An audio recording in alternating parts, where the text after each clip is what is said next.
Okay, yan yung mga sisi ko, ang ating SBG barley, Salveo barley grass po ha. Okay, 100% natural po tayo dyan ha. Okay, so very legit po tayo dyan sa ating barley mga mi. So bali dito guys sa ating barley po ha. Okay, kung gusto nyo po gumaling or kung ayaw nyo magkasakit, so very recommend po ito. Based in my experience po mga sis, ayan.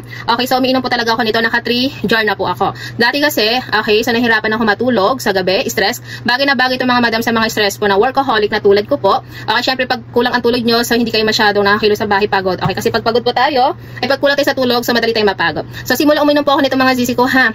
Okay, so maganda rin pinakatulog ko, maganda rin aking pinakapakiramdam. So tumatagal na po ako sa aking paglalay. So nagagawa ko na po yung mga trabaho ko sa bahay po. So sa aking anakis na 14 years old naman po, okay, so pinapainom ko rin siya nito.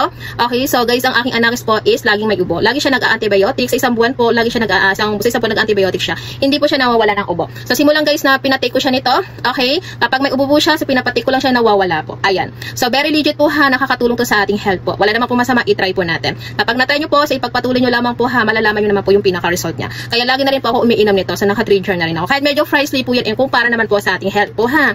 Okay, kasi iba na po talagang panahon ngayon. Okay, so malimit na po tayo is nagkakasakit. So ito guys is pang ano din, pang supplement po sa ating katawan. Marami po siyang benefits po sa ating katawan ha. So dito po mga sisi ko ha, pwede rin to sa mga baby 6 months old up, sa mga pregnant, sa mga buntis, sa mga nagda-diet ha. Ayan, pwede sa mga sakit, or kung gusto ay nyo magkasakit, iwas sakit, so try nyo to. Okay, pang support po para umano yung pinaka-immune system nyo, lumahas po. Okay, so wag nyo nakakalimutan apply yan na voucher para makalas po kayo ha. Ang ating SPG barley po. Okay, so check out na po tayo mga zis. Ayan, thank you so much po.